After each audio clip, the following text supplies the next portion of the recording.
देखिए, बात यह है डॉक्टर साहब, हर हुकूमत को अपनी परफॉर्मेंस जो है वो आवाम के सामने रखने का हक है, और बेहतरीन जज भी जो है वो पाकिस्तान की आवाम है। ऑपोजिशन चाहे उसके ऊपर भले जो है वो तनकीद करे, लेकिन तनकीद बड़ाई तनकीद नहीं होनी चाहिए। जैसे आपने बात की, मैं पर्टिनेंट उनके ऊपर बात रख देता हूँ। मैं समझता हूँ कि आवाम तमाम तरह चीज़ों को देख रहे हैं। मुझे आप ये बताएं कि पाकिस्तान का सबसे बड़ा जो है वो सोशल प्रोटेक्शन प्रोग्राम जो है वो वज़ीर आज़म ने शुरू किया। सबसे पहले उन्होंने गरीब आदमी के एहसास की सिर्फ बात नहीं की, उसके ऊपर अमली प्रोजेक्ट्स भी लॉन्च किए। चाहे वो आप पनाहगाह हैं उनकी शक्ल में देख लें, चाहे आप ये पहला पॉइंट होगा, ये पहला पॉइंट होगा, ये आपका पहला नुक्ता होगा जिसको आपकी टीम साबित करना चाहेगी टेबल पे। देखें सोशल सिक्योरिटी, देखें बात ये है कि ये तो डायरेक्टली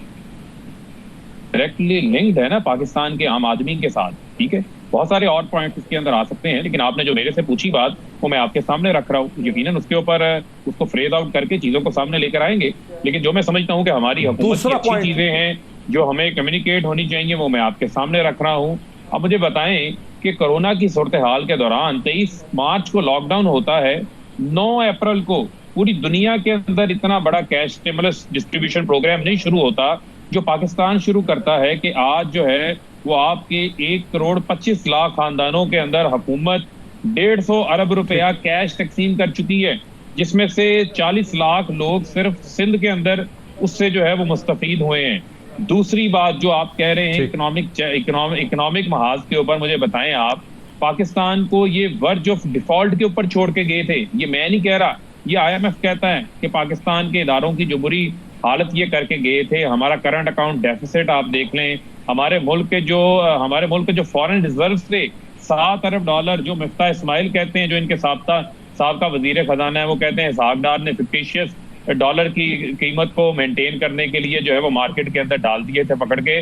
उसके अंदर हमने डॉलर की रिजर्वायर्स बढ़ाए, रिजर्व में इजाफा किया। इसी तरह जो है हमारी फॉरेन रेमिटेंसेज जो कि माजी में कम थी, आज ओवरसीज पाकिस्तानी हमारे ऊपर एतबार करके ज्यादा भेज रहे हैं। हमारी एक्सपोर्ट्स के अंदर इजाफा हुआ, जो इनके दौरे हुकूमत के अंदर 5 साल दौरे हुकूमत के अंदर एक्सपोर्ट्स पाकिस्तान की नेगेटिव में गई थी, बड़ी नहीं थी, कम हुई थी। हमने जो है वो एक्सपोर्टर को तारीखी रिफंड्स वापस किए 200 अरब के। उसके साथ साथ हमने एक्सपोर्ट, सुन लेना अब जरा एक्सप्लेन कर लेना ना, एक्सपोर्टर को हमने बिजली के अंदर, गैस के अंदर कीमतें कम करके दी। सिंध के अंदर गैस बिजली की कीमत कम थी, पंजाब में ज्यादा थी। यहाँ का सनतकार जो है वो कम्पीट नहीं कर पा रहा था, उनकी जो है कॉस्ट ऑफ प्रोडक्शन ज्यादा थी। इसी वजह से आज जो है वो एक्सपोर्ट भी आपकी बढ़ रही है। उसी के साथ साथ पाकिस्तान में वेंटिलेटर्स बन रहे हैं, वो PP किट्स, वो मास्क जो आप इंपोर्ट करते थे वो आज पाकिस्तान के अंदर बनना शुरू हो गए हैं। दुनिया आपके वजीर आजम के इकदामात की जो उन्होंने तवाज़ुन कायम किया है कोरोना के मुकाबले के साथ, और इकानमी को चलाने के हवाले से, रोजगार देने के हवाले से, आज ऑक्सफॉर्म का सर्वे आता है, दुनिया तारीफ कर रही है वजीर आजम इमरान खान के उन इकदामात की। तो मैं समझता हूँ कि हमारे पास बेशुमार चीजें हैं जो हम डिबेट के अंदर अवाम के सामने रख सकते हैं, और अवाम उससे काफी हद तक जो है वो हमें मुतमिन भी नजर आते हैं।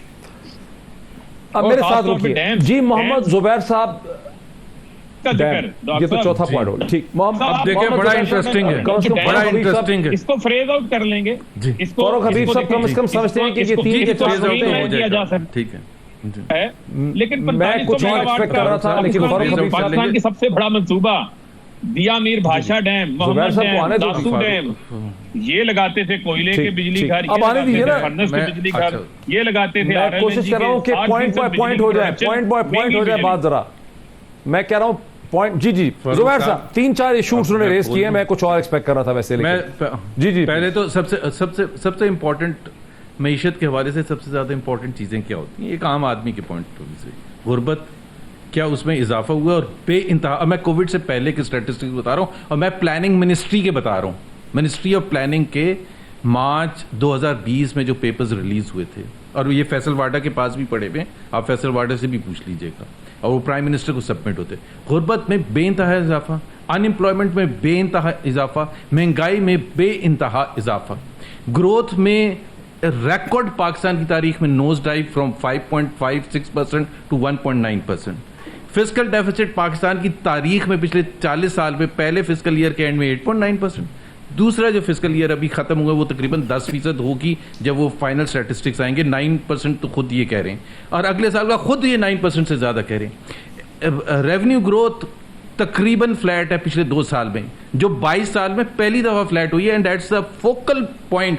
उसी के बेसिस पर पाकिस्तान के अवाम के तमाम मसाइल, चाहे वो एजुकेशन है, वेलफेयर है, तमाम चीज़ें, रोड नेटवर्क पर। तो एक तो अब एक वफाकी नुमाइंदे का बैठ के 2 साल के बाद ना महंगाई का जिक्र करना, ना गुर्बत का जिक्र करना, ना अनएम्प्लॉयमेंट का जिक्र करना, ना ग्रोथ का जिक्र करना, ना फिस्कल डेफिसिट का जिक्र करना। और मैं एक और चीज़ कह दूं, गुर्बत बेइंतहा बढ़ी, जिसकी वजह से गुर्बत की लकीर से नीचे लोग, लाखों नहीं करोड़ अवाम नीचे गुर्बत की लकीर से गए। कोविड से पहले की बात है।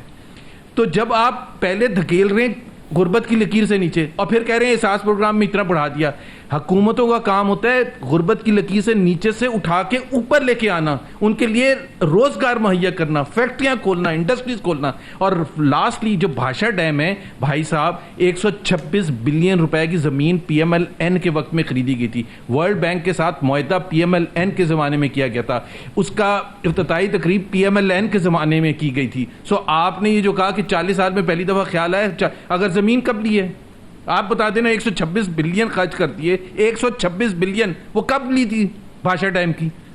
तो ये तख्तियों पे तख्तियां लगाने से नहीं काम बनता। इरशाद आरिफ साहब, मुझे पहला मसला तो ये नजर आ रहा है कि दोनों जो टीम्स हैं PTI PMLN की, उनके दरमियान पहले एजेंडा तय नहीं पा पाएगा कि वो कौन से 4, 5 या 6 नुक्ते हैं जिसके ऊपर बात करनी है। उसके बाद ये कि दोनों अपने अपने अदाद शुमार लेके आएंगे। या तो बहुत बड़ी कोई डिजिटल स्क्रीन चाहिए होगी या एक पैनल चाहिए होगा जजेस का, जो वहां पे ये बता सके कि किसके अदाद शुमार सही हैं, कौन सच बोल रहा है, कौन झूठ बोल रहा है, कौन मैनिपुलेट कर रहा है। आपको क्या लगता है, अगर ये डिबेट हो भी जाएगी तो ये कुछ आपको लग रहा है कि ये चल भी पाएगी डिबेट?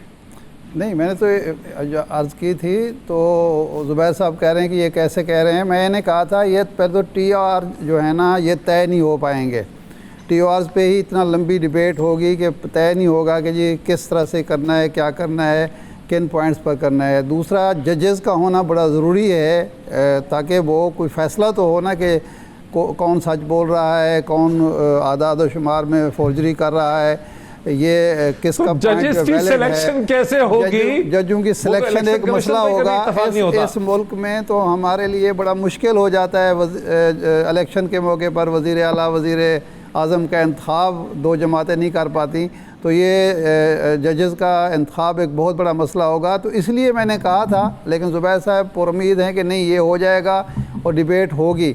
तो डिबेट होगी तो फिर हमें पता चलेगा कि जनाब वाक़यातन PML नून जो कुछ हमें बता रही है पिछले 2 साल से इस हुकूमत की नाकामी के हवाले से और अपनी कामयाबियों के हवाले से, वो कितनी दुरुस्त है, और तहरीक इंसाफ हमें जो कुछ दिलासा दे रही है वो किस हद तक दुरुस्त है। ये तो डिबेट के बाद ही पता चलेगा। लेकिन 1-2 चीज़ें तो बहरहाल आप भी जानते हैं, हम भी जानते हैं, ज़ुबैर साहब को भी तस्लीम करनी चाहिए कि इसहाक डार साहब जो आदाद शुमार की जुगाली किया करते थे, ये तो एक फैक्ट है, इसमें भी कोई शक नहीं कि डॉलर को मुस्तहकम रखने के लिए उन्होंने 22 अरब डॉलर मार्केट में फेंका 4 साल के अरसे में, इससे भी कोई इनकार नहीं कर सकता। और ये जो ट्रेड डेफिसिट और करंट अकाउंट खसारे की बात होती है, वो भी एक फैक्ट है।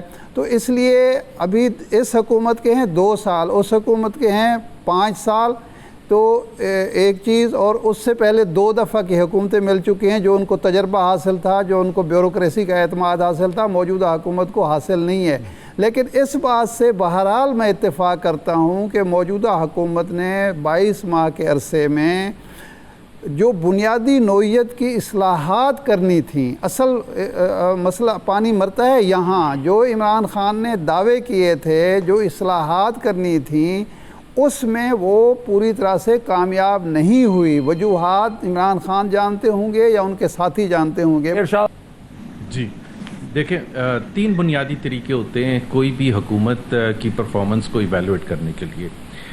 एक होता है जो हुकूमत वक्त होते हैं, उसने कुछ कमिटमेंट्स की होती हैं, उसका एक इकनॉमिक प्लान होता है, मैनिफेस्टो होता है, और 2 साल के बाद आप उनसे वो सवालात पूछते हैं जो 2 साल के हवाले से कमिटमेंट्स की थी, 5 साल के हवाले से नहीं। बट एक ट्रेंड भी होता है जो 5 साल की तरफ दिखाता है कि जी क्या जा रहा है। सो अगर हम PTI की हुकूमत को लें, और दिस इज़ वेयर मोइद आप सब लोग गलत तरीके पर चले जाते हैं। पहले तो ये होता है कि जी आपने 2 साल में जो फैसले किए, तो आपने कमिट किया था कि जी आप मिसाल के तौर पर 50 लाख घर बनाएंगे, तो आपने क्यों नहीं उसमें कोई भी इनिशिएटिव लिया? क्या फॉल्टी प्लान था?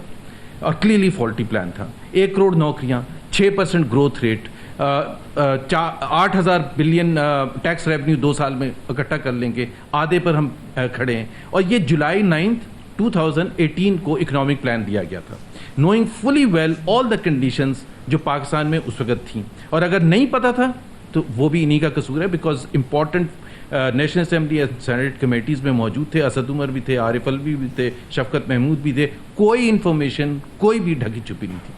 दूसरी बात ये एक तो ये होता है कि आप पास परफॉर्मेंस, उसमें आप सिर्फ ये पूछते हैं, आप फैसला साजी अपनी बताएं। मिसाल के तौर पर मैं आपको बताता हूं, जिस तरह पेट्रोल का क्राइसिस हुआ, पेट्रोल के क्राइसिस में रिफाइनरीज ने 2008 में किया था 2010 में, वो एक अलग डिबेट है। लेकिन इस वक्त आप ये बताएं कि आपने जो फैसले किए मार्च 2020 को फॉर एग्जाम्पल पेट्रोल की इंपोर्ट बैन करने के लिए, फिर 27 को उसको एंडोज किया, ओगरा आपको लिखता रहा, and so on and so fourth, फिर जब सप्लाईज थी ही नहीं और आपने प्राइस रिडक्शन अनाउंस कर। अगर आप ये उनसे सवाल पूछेंगे ना और उसके जवाब तक उसको महदूद रखेंगे तो पाकिस्तान के अवाम कुछ समझेंगे। अगर आप फट से 1975 में चले जाएंगे तो कभी कुछ नहीं होता दुनिया में ये। सो पहला तरीका होता है कि आप अपने जो कमिटमेंट उसके हवाले से, दूसरा होता है कि आप मैक्रो इकोनॉमिक इंडिकेटर्स, एक सेकंड में मुझे थोड़ी सी परेशानी ये है जुबैर साहब, मैक्रो इकोनॉमिक इंडिकेटर्स होते हैं। जी जी जी जी जी सर, मुझे जुबैर साहब थोड़ी सी परेशानी ये है कि आपका जाहिर है कि ऑपोजिशन का ये अंडरस्टैंडेबल है कि ऑपोजिशन ये चाहती है कि वो ये साबित करे और ये कि हुकूमत जो है वो नालायक है, वो इनकॉम्पिटेंट है, इसने जो वादे किए थे पूरे नहीं कर सकी। हुकूमत जो है ऑन दी अदर हैंड अपनी एक्सप्लेनेशन देती है, वो कहती है कि हम इसलिए नहीं कर पा रहे कि चीज़ें थी ही बड़ी ख़राब। लेकिन कहीं ऐसा ना हो कि जिन चीज़ों को करने की ज़रूरत है उनकी बात ना आप करते हैं ना उनकी बात हुकूमत करती है, और वो फंडामेंटल जो मसाइल हैं उनका हल नहीं निकल पा रहा, और हम एक बिल्कुल भूल में फिर रहे हैं, तारीख गली के अंदर फिर रहे हैं। ऐसा